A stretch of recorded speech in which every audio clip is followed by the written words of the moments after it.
시청자 여러분 안녕하십니까. 굿모닝 인포메이스 경제연풍 시작합니다. 국내외 금융시장이 미국발 관세 파장 이후 크게 요동치고 있는 가운데 달러원 환율 불안에 대한 우려도 가장 큰 상황입니다.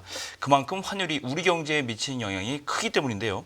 관련해서 전문기관들의 분석과 예상이 많이 나오고는 있는데 상황에 따라서 시시각각 이거도 변하고 있는 상황입니다. 그래서 오늘은 자타공인 대한민국 최고의 환율 전문가시죠. 변정규 미지오은행 서울지점 전무님 모셔봤습니다. 어서 오세요. 안녕하세요. 오늘 전무님 인터뷰 제가 한다 그래서 최근에 낸 이 책 제가 조금 읽고 왔습니다. 다 못 읽었습니다. 감사합니다. 슈퍼달러 슈퍼리치 이게 2022년에 초판 나오고 이제 이번에 개정판이 나왔는데 맞습니다. 살짝 봤더니 역시나 굉장히 잘 이게 대학생들 사이에서는 취준생 사이에서는 이게 뭐 환율을 알기에 금융을 알기에는 뭐 바이블이다 이런 얘기까지 있습니다. 그렇게 얘기가 나오고 있습니다. 감사합니다. 오늘 요 내용에 환율 얘기 많이 나오거든요. 그래요. 그렇죠. 환율 사실은 이제 화폐금융론 이렇게 하면 좀 어렵지만 네네. 이렇게 풀어서 좀 쓴 실무적으로 쓴 책이기 때문에 아마 대학생들이나 아니면은 뭐 사회에 뭐 준비하시는 이런 분들까지도 아마 도움이 되실 걸로 생각을 하고 있습니다. 최근에는 뭐 주식하고 채권 뭐 가리지 않고 사실은 환율을 봐야 되기 때문에 슈퍼달러 슈퍼리치 이거는 꼭 사서 뭐 제 책 선전이 아니고 꼭 보셔야 되는 책이라고 저는 소개해드리고 싶습니다. 저도 주말에 잘 읽어보겠습니다. 감사합니다. 환율과 관련해서는 누가 그러더라고요. 신도 예상하지 못하는 영역이다. 그만큼 이게 복잡하고 요인도 많고 변수도 많고 어려운 분야입니다. 특히 트럼프 관세 부과 정책 이후에는 굉장히 많이 흔들리기 때문에 이걸 자세히 봐야 되는데 직접적으로 이제 영향을 받는 부분이다. 환율에 대해서 환율이 영향을 주는 부분은 1번이 사실 저는 물가라고 생각하거든요. 네. 물가에 영향을 미치기 때문에 굉장히 민감하다. 최근에 KDI가 원달러 환율이 1,500원까지 올라도 소비자 물가 상승률은 우리 중앙은행 관리 목표인 2%를 크게 넘어서지는 않을 것이다. 이렇게 또 낙관적으로 보더라고요. 이거는 어떤 배경이 있을까요? 뭐 글쎄요. 말씀 주신 바와 같이 이렇게 물가, 그다음에 금리, 환율 이 세 가지는 이제 서로 뗄래야 뗄 수 없는 불가분의 관계고 경제에 있어서 가장 중요한 문제이기도 합니다. 그렇죠. 이제 그리고 KDI에서 전망치를 내놨지만 기간마다 전망치는 좀 다를 수도 있고요. 네. 상이할 수도 있습니다. 이런 부분을 본다면 최근까지도 물가에 대한 우려는 계속해서 있어 왔잖아요. 그렇죠. 예. 근데 물가에 대해서 어느 정도 안심을 해도 좋다는 보고서를 참고를 하기는 해야 되겠지만 앞으로 물가에 대한 경각심을 계속해서 갖고 있어야 된다고 개인적으로는 생각을 합니다. 또한 작년 중반까지도 이창용 한국은행 총재의 그런 발언들을 종합해서 보더라도 당시에 금리 인하를 조금 주저하는 이유들이 대부분 한국의 물가 상승 우려 때문에 그렇다는 것이 대부분의 한국은행 금통위원들의 공통된 일치된 얘기였어요. 그렇기 때문에 이러한 물가는 굉장히 해서 우리나라 영향을 많이 주고 있었고요. 지금까지도 여러분들을 갖다가 이제 만나보면 뭐 전문가들뿐만이 아닙니다. 일반 그냥 사실 국민들이 피부에 체감하는 물가가 진정한 물가라고 생각하고요. 맞습니다. 예, 그런 물가들을 본다면 최근에 마트나 이런 데서 가서 뭐를 하나 사보더라도 굉장히 많이 올랐어요. 많이 올랐죠. 예, 그리고 시내에서 뭐 후배들이나 누가의 지인들이 오면 이제 밥 한 끼를 먹는다고 해도 중국집에서 짜장면 한 그릇도 이제 10,000원 이하에서 먹기가 상당히 어려운 맞아요. 그런 상황이 됐어요. 그 사장님들 얘기를 들어보면 그래도 안 낫는다는 거예요. 왜 그러냐면은 모든 게 하도 올라서. 그렇죠. 예. 원자력값도 다 오르잖아요. 예, 그래서 이런 것들을 본다면 그럼 환율이 여기에 영향을 많이 미쳤는가 한번 생각해 보시죠. 그럼 많이 미쳤을 수밖에 없어요. 왜 그러냐면 우리가 지금 상황에서 아침에 커피 하나 드셨지 않습니까? 네. 예, 이제 앞으로 드실 분도 계시고 이 커피 원두 전부 다 해외에서 수입한 거지 않습니까? 예, 수입한 거죠. 우리가 지금 아침에 불을 딱 켜고 컴퓨터를 딱 켜면 이게 전부 다 전기 있잖아요. 네. 한전에서 이런 문구를 해요. 전기는 한국 국산이지만 전기의 원료는 수입산이다. 맞네요. 예, 그렇지 않습니까? 그래서 사실 전기도요 원재료는 수입산이라고 보는 게 맞아요. 그래서 이런 것들이 전부 다 이제 국제금융과 연결이 돼 있는데 환율을 본다면 2022년 중반 지금 약 3년 가까이 대체로 달러원 환율이 1,300원 위에서 대부분 결정이 됐어요. 예. 그래서 한 수개월 보면 좀 제하고 대부분은 1,300원 위, 그리고 최근에 올해 들어서는 1,400원대 위에서 지금 거래가 주로 되고 있단 말입니다. 네. 이러한 고환율은 물가에 굉장히 영향을 줄 수밖에 없다. 그 이유는 뭐냐면 우리가 가보지 않은 길이에요. 네. 왜냐하면 2000년대 들어와서 이렇게 1,300원대의 물가가 3년 이상 오래 지속된 건 처음입니다. 이 KDI 보고서를 조금만 더 봐도 이게 문구가 좀 저는 애매하다고 생각해요. 이게 자세히 뭐 다 보진 않았지만 보고서 보니까 환율 변동 요인에 따라서 물가 상승률이 더 충격적일 수 있고 지속적일 수 있다. 이렇게 또 약간 변명을 하는 것 같은데 당연히 그렇게 얘기할 수밖에 없죠. 많은 사람들이 KDI는 조금 낙관적으로 보고 있지만 여러 보고서들을 보면 1,500원 넘어가면 굉장히 다른 좀 현상들과 네. 압박 뭐 심해질 것이다. 이렇게 네. 얘기하잖아요. 네. 여기서 말하는 요인에 따라 이게 무슨 뜻일까요?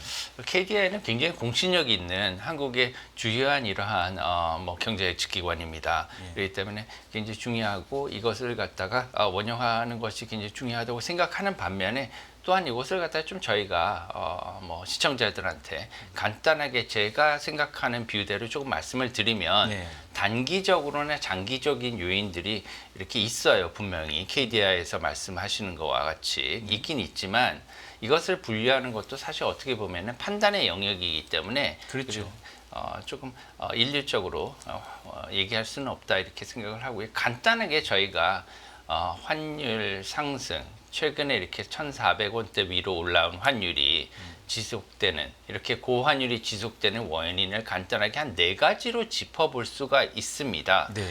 그리고 최근에 이러한 요인들에 많은 분들이 언론에서도 우리나라의 정치적인 불확실성 때문에 그렇다 이렇게 얘기는 하지만 저는 사실 그렇게 생각하지는 않아요. 이 4가지 요인 중에 마지막 요인으로 저는 4번째 요인으로 이런 정치적인 불확실성이 분명히 있긴 있지만 네. 가장 큰 영향을 주는 다른 요인들이 있다. 그 중에서 가장 큰 요인은요.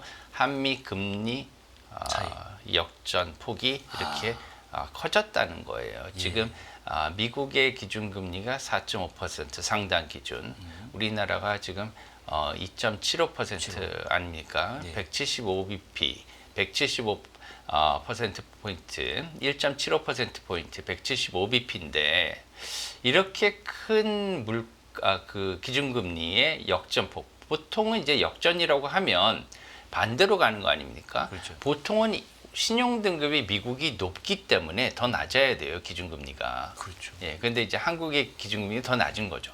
지금 사실은 지금 신용등급표를 제가 그렇게 보여드릴 수 없어가지고 그런데 신용등급별로 우리나라의 그 국채금리, 국채수익률과 다른 나라의 국채수익률을 비교해 보면 상당히 우리나라가 낮은 편이에요. 낮죠. 지금.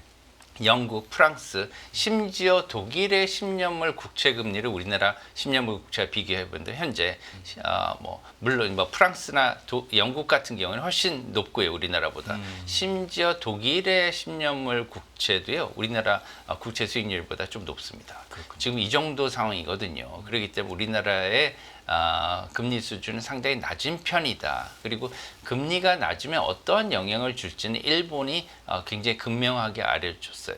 왜냐하면은 과거에 일본이 제로 금리, 마이너스 금리 정책을 하면서 엔화 약세가 굉장히 지속이 됐지 않습니까? 그렇죠. 예, 이자가 없는 통화는 매력이 없습니다. 투자자들이 사지를 않아요. 그렇죠. 그렇기 때문에 금리가 내려갈수록 매력도가 떨어지기 때문에 달러에 대한 선호도가 높아졌고 달러에 대한 선호도가 기준금리 역전폭이 늘어나면서 달러에 대한 강세가 원화 대비 일어나서 환율이 이렇게 많이 높아진 것으로 볼 수가 있어요. 거꾸로 말하자면 기준금리 인하를 우리나라가 빨리 단행하게 되면 이만큼 1,400원대의 고환율이 계속 유지될 것이고 그렇죠. 반면에 하반기에 트럼프 대통령과 행정부에서 우리나라의 기준금리를 문제 삼는다면 만약에 그런다면 이제 기준금리를 인하를 공격적으로 못하게 된다. 예, 그 대신 이제 미국 연준은 기준금리를 갖다가 많이 공격적으로 내린다면 우리나라의 환율은 빨리 떨어질 수도 있다 이렇게 말씀드릴 수가 있겠습니다. 그렇군요. 환율이 떨어진다는 거지. 돈값이 우리가 지금 1,400원, 1,500원대로 이렇게 간다 그러면 네. 명목 환율상으로는 돈값이 싸지는 거 아니에요. 원화가 맞습니다. 싸지는 거고. 맞습니다. 거기에 대한 후유증이 굉장히 많습니다. 그냥 생각하기에는 싼 값에 수출이 많이 되는 거 아니야? 이렇게 생각할 수 있는데 그렇지는 않거든요, 이게. 맞습니다. 환율은 더 잘 아시겠지만 명목 환율이 있고 실질 실효 환율이라는 게 있지 않습니까? 맞습니다. 명목 환율이 지금 1,400원대 중반 후반대로 가고 있는 거고 실효 환율을 따져보면 이게 또 달라요. 실효 환율이라는 게 물가 변동이라든가 뭐 생산비 변동 이런 걸 이제 그 감안한 환원을 해서 좀 이게 감안을 해서 이제 환율을 다시 따져보면 맞습니다. 지난해 11월에는 93이었어요. 한국의 실질 실효 환율이. 네. 근데 지난달에는 89로 떨어졌습니다. 이게. 네. 그 얘기는 돈값이 명목 환율보다 더 떨어졌다는 얘기예요, 사실은. 이런 맞습니다. 걸 감안해 보면 더 싸졌다는 얘기인데 주요국 중에서 이렇게 표를 보니까 제일 크게 떨어졌더라고요. 맞습니다. 이게 자국 통화가 얼마나 강한지 약한지 이게 가늠할 수 있는 아주 실질적인 지표인데 이렇게 원화가 가장 큰 폭으로 싸졌다. 이렇게 참 이유를 좀 알 수가 없는 그런 상황인데 네, 어떻게 이게 보세요? 그 중요한 말씀을 해주셨어요. 지금 이제 실질 실효 환율이라는 뭐 전문 용어이지만 하지만 네. 간단하게 설명을 드리면 여러분들이 환율은 예를 들면 그대로인데 구매력은 차이가 날 수가 있어요. 그렇죠. 왜 그러냐 하면 이런 환율은 물가에 영향을 주기 때문입니다. 환율은. 그리고 그 물가는 구매력에 영향을 주게 되죠. 왜 그러냐면 여러분들이 똑같은 월급을 받더라도 물가가 오르면 여러분들의 물가 상승은 여러분들의 뭐 임금을 뺏어가는 도둑이 되기 때문에. 급여는 떨어진 셈이죠, 사실은. 그렇죠. 그렇죠. 떨어진 셈이죠. 그래서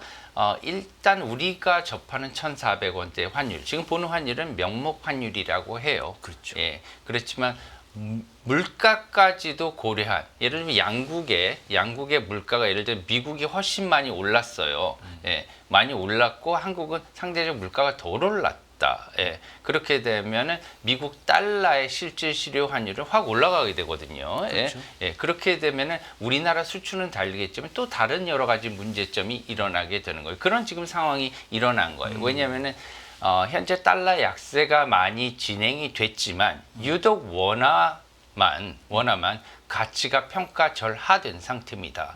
예, 미국의 달러 인덱스가 지금 100선에서 하락하고 있는 상태거든요. 그렇죠. 전체 통화로 보면 그러는데. 예, 그래서 99 정도까지 내려와서 현재는 그 외환 시장에서 달러 강세가 계속되고 있다. 이렇게 말하기에는 조금 어폐가 있어요. 글로벌로 치면. 예, 달러 오히려 유로화 강세가 진행이 됐기 때문에 달러 약세가 어느 정도 진행됐고 달러 강세는 어느 정도 제어된 상태다. 왜냐하면 엔화도 강세를 보였고요. 지금 달러 엔 환율이 142까지 내려온 상태.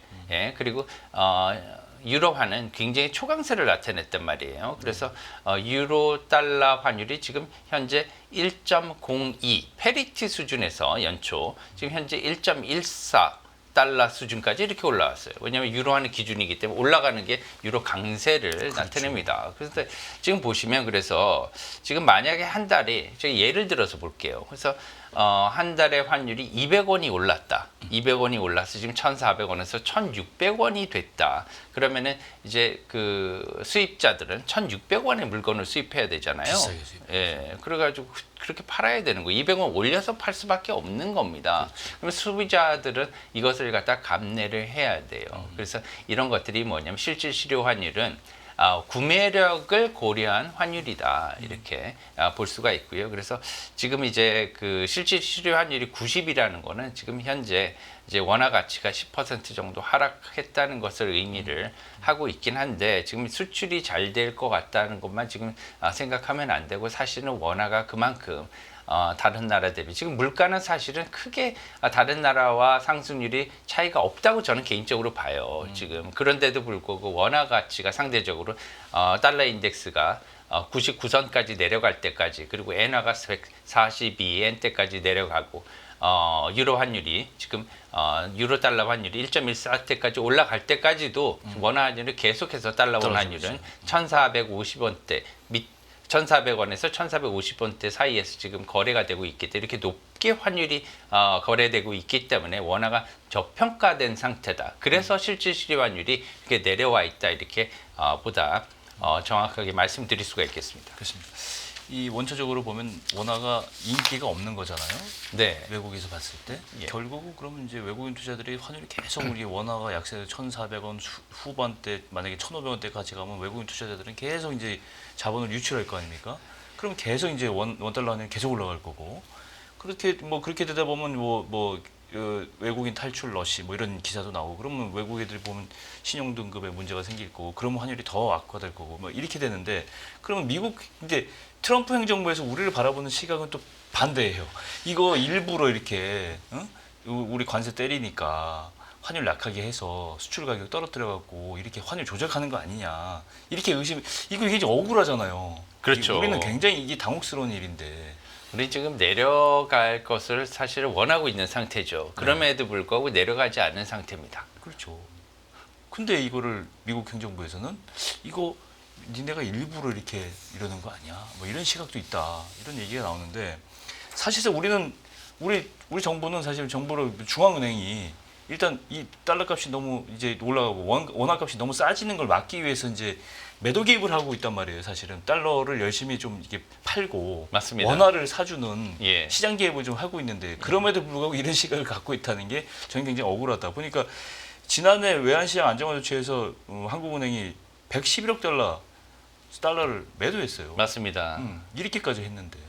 사실 매도를 이제 달러 매도를 진행을 한다는 것은 이제 환율 조작국 지정의 기준에 네. 이제 달러 예를 들면은 매입의 기준이 있어요. 달러 지속적으로 매입한다면 뭐 정부 당국에서 그렇게 된다면 달러 강세가 유발이 되는 거잖아요. 그렇죠. 그럼 자국 통화를 약하게 해서 뭐 무역 수지를 개선하고 수출을 잘 되게 하고 이렇게 인위적으로 조작하는 것으로 오해받을 수가 있어요. 그렇죠. 그런데 이제 우리나라는 그렇지 거꾸로, 않다. 반대죠. 반대로 우리 지금 달러 오히려 지금 매도하고 있고 지금. 예, 매도를 하고 있기 때문에 그러면 이제 달러 약세를 지금 어떻게 보면 유발하도록 그래서 환율이 내려가도록 이렇게 지금 우리나라는 촉진하고 있는데도 불구하고 이제 환율이 안 내려가고 있는 상황이거든요. 네. 예, 그래서 이제 작년부터 시작해서 우리는 이제 그 뭐 작년 11월부터 이제 그 한국이 미국 재무부의 환율 관찰 대상국에 다시 재지정이 됐습니다. 그게 얼마나 억울합니까? 지금 예, 이게 무슨- 지금 근데 네. 사실은 우리나라가 이제 그 트럼프 일기에서는요 네. 환율 뭐 관찰 대상국에 있었어요 그 당시에도 그리고 얼마 전까지도 들어가 있었기 때문에 관찰 대상국이 들어간 것은 굉장히 이례적이다 이렇게 볼 수는 없는 거고요. 다만 뭐 우리나라뿐만이 아니라 일본이라든가 독일이라든가 뭐 멕시코라든가 지금 관세, 뭐 상호 관세에 그 해당하는 이런 모든 국가들이 대부분 관찰 대상국에 들어가 있습니다. 등재돼 있어요. 그래요? 예, 그렇기 때문에 우리나라만의 문제는 아니다. 하지만 우리나라가 이렇게 노력을 하는 것을 보여줄 수는 있지만 미국이 한 가지 이제 문제를 삼을 수 있는 게 있어요. 말씀드린다시피 지금 실장님께서 말씀하시다시피 왜 그러냐면 트럼프 행정부의 목표를 봐야 됩니다. 환율과 그 다음에 기준금리, 그 다음 물가 이걸 따로 떨어뜨려 보는 것도 중요하지만 이것을 전체적으로 볼 때 트럼프 행정부가 원하는 게 무엇인가를 보면은 우리 행정부가 어떻게 대응할지 답이 나올 수가 있어요. 왜 그러냐면은 미국의 트럼프 행정부가 추진하는 정책은 마가 정책입니다. 그렇죠. 그렇죠. Make America Great Again. 그래서 미국을 다시 부흥하겠다는 그런 정책 아닙니까? 새로운 행정부가 들어온 미국이나 뭐 우리나라나 유럽이나 일본이나 주요국들은 전부 다 새로 뛰자. 그죠? 한국을 다시 강하게 만들자. 이런 기치거든요. 그렇게 하려면 부채를 줄여야 됩니다. 우리나라 그렇죠. 부채를 줄여야 돼요. 게다가 지금 미국의 부채가요. 미국의 1년 GDP보다도 훨씬 많은 수준. 뭐 거의 세계 최대 부채국. 예, 지금 뭐 엄청납니다. 35조 달러를 작년 9월 기준 넘어섰기 때문에 이것이 이제 뭐 세지도 못하는 그런 상황. 게다가 이자로 이자를 돌려막는 그런 상황이에요. 예, 우리나라 뭐 개인들뿐만이 아니라 나라도 이렇게 힘듭니다. 네. 미국에 이제 미국도 이제 뭐 한 달에 약 우리나라 돈으로 150조 이상의 이렇게 150조 원 이상의 이렇게 이자가 나가는 상황이기 때문에 이것을 견딜 수가 없어요. 이것을 일단 스톱시켜 보자는 게 미국의 행정부의 의도입니다. 예, 그렇기 때문에 이것을 갖다가 전환시키기 위해서는 우선 무역 역조 현상을 갖다가 정지시켜야 돼요. 이것을 이제 이런 추세를 갖다가 중지시키고 그다음 미국의 수입원을 다각화해서 미국의 연간 적자를 갖다가 메꾸는 이런 수순으로 가야 되기 때문에 경상수지 적자가 각 국가마다 일어나게 되면 이것을 막기 위해서 미국이 상호 관세를 부과한 것으로 이해하면 됩니다. 예, 그런데 그 상호 관세를 부과를 했는데 만약에 환율이 이렇게 높아서 이 관세 효과가 사실 어떻게 보면은 상쇄되죠. 좀. 상쇄돼 버리죠. 10% 올렸는데 환율이 10% 올라갔어요. 네. 지금 어떻게 보면 보편 관세가 10% 아니에요. 네. 근데 예전보다 뭐 10%, 20% 계속 올라가면 환율이 그럼 오히려 더 적자거든요. 그렇죠. 예, 그렇게 되면 트럼프 정부가 가만히 있을까? 그것을 생각했을 때 하반기에 이것은 어떻게 보면 유지되기 어려울 것으로 저는 생각을 하고요. 마가 정책의 핵심은 두 가지를 꼭 외워놓으세요. 저금리와 그 다음에 약달러 정책을 지속하고 있다는 거예요. 약달러 정책은 지금 글로벌리 어느 정도 먹히고 있는 상태예요. 아하. 지금 약달러가 진행되고 있지 않습니까? 예. 지금 유로도 강세로 전환됐죠. 예. 엔화도 강세로 전환이 됐습니다. 유독 원화는 우리만. 아직도 약세예요. 그러니까요. 이것은 뭐냐면 가장 기본적인 이유가 여러 가지가 있겠지만 뭐 정치적인 불안정성, 그다음에 뭐 관세 정책에 대한 우리나라 기업들의 펀더멘탈에 대한 우려 뭐 이런 것들도 다 있지만 가장 중요한 게 한미 기준금리 격차가 너무 커졌다는 거예요. 그렇죠. 예. 지금 우리나라 국채의 수익률이 다른 국가들 대비 굉장히 낮다. 이것을 문제 삼을 때 이것으로 인해서 기업들의 조달금리도 낮추고 이런 것들이 사실 좋은 점도 있거든요. 이런 것들을 문제 삼을 때 우리는 어떻게 해야 될까? 그것을 생각해 본다면 하반기에는 조금 이런 것들이 현실적으로 문제가 될 수도 있다. 그렇기 때문에 그런 데 대해서 베팅하는 것을 우리 투자자 입장에서는 조금 조심해야 되겠다 이렇게 말씀을 드립니다.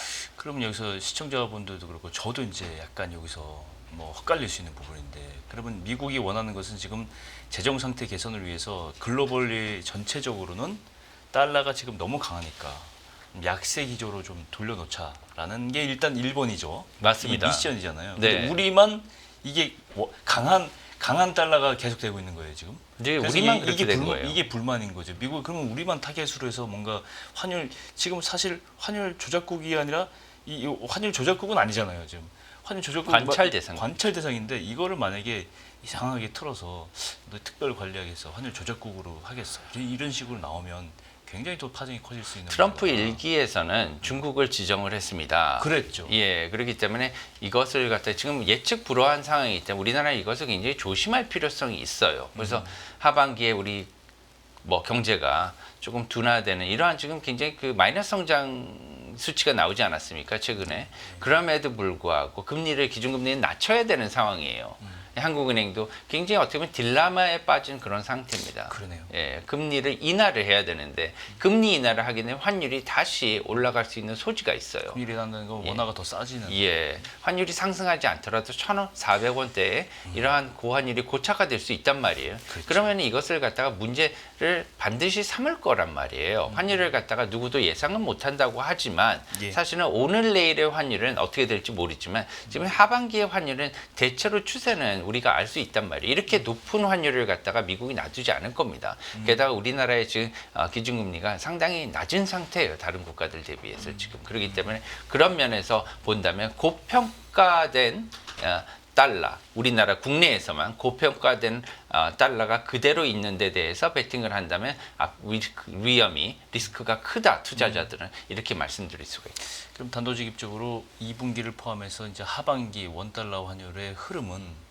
그러면 상방 압력이 굉장히 가해지는 상태, 이제 정치적으로 보면 그런 상태다. 그러면 1,500원 이상 대에서는 좀 막히는 양상이 되고 하방은 어디까지 보시는? 이렇게 질문을 좀 드리고 싶은데. 네, 왜 그러냐면 지금 1,500원대로 지금 정치적인 뭐 여러 가지 문제점이나 이런 것들로 인해서 뭐 단기간 좀 상승할 수는 있어요. 그렇지만 이런 거에 대해서 트레이더들은 크게 베팅하지 않을 겁니다. 왜 그러냐면 지금 무슨 수를 써더라도 아마 개입을 할 거예요. 그렇죠. 예, 그리고 이런 정치적인 상황에서 미국이 이것을 절대 원하지 않거든요. 그래서 지금 너무 고평가돼 있기 때문에 환율이 이것을 갖다가 낮추는 작업이 앞으로 일어나야 될 것 같고요. 현재 여러 가지 문제점 때문에 약 100원 정도 지금 환율이 고평가된 상태로 본다면 하반기에 이러한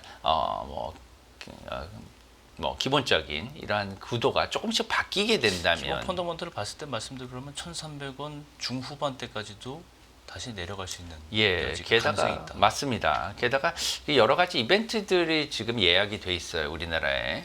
예, 왜냐하면 내년 상반기 좀 약간 늦춰지긴 했지만 WGBI라고 그렇죠. 윅비라고 하죠, 이제. 국제지수 편입이 있죠. 예, 채권 지수 편입이 채권 예정이 지수 돼 편입. 있는 상태입니다. 예. 이것은 굉장히 큰 사실 이벤트예요. 왜 그러냐면 세계 국제 지수에 우리나라가 편입을 굉장히 오랫동안 염원해 왔다는 거예요. 그렇죠. 예, 이게 그리고 내년부터 시행이 되네요. 굉장히 오랫동안. 그리고 이 편입은 일단 그냥 편입만 되면 되는 게 아니라 다른 나라 연기금들, 중앙은행들의 다른 어떻게 보면은 책무가 생겨요. 왜냐하면 담아야 되니까. 그러니까요. 그 지수를 따라가게 되면 어마어마한 2.05%의 가중치가 부여가 됐거든요, 지금. 그만큼 채권을 우리나라 국채를 담아야 되는데 사야 됩니다. 그러려면은 원화를 사야 돼요. 원화 사야 돼요. 예. 그렇게 되면 그 많은 수요가 생기는. 예. 그렇게 되면 이제 국채 매수 수요만 오는 게 아니라요. 뭐 주식이라든가 여러 가지 수요들이 같이 들어올 거예요. 따라오겠죠. 예. 그래서 외환 시장에 어떠한 그 추세적인 변화는 불가피하다 이렇게 말씀드릴 수가 있겠습니다. 그렇군요. 참 환율 얘기는 이렇게 들어도 어렵습니다. 시청자분들도 어렵고 저도 어렵고. 그래도 잘 쉽게 풀어주셔서 오늘 고맙습니다. 감사합니다. 특히 뭐 변정규 작가님이라고 부르고 싶은데 작가님의 이 슈퍼달러 슈퍼리치 이거 보시면 많이 도움이 될 것 같아요. 저도 많은 사랑 보고 부탁드립니다. 더 좀 쉽게 이해하도록 저도 공부 좀 해보겠습니다. 오늘 말씀 고맙습니다. 감사합니다. 매일 돈을 쓰는데 그 가치는 누가 정할까요? 정답은 슈퍼달러 슈퍼리치에 있습니다. 복잡한 공식은 빼고 투자 타이밍을 잡는 환율의 핵심만 담았습니다. 빠르게 변화하는 금융시장, 그 중심엔 언제나 환율이 있습니다. 오늘부터 환율과 썸 타볼까요?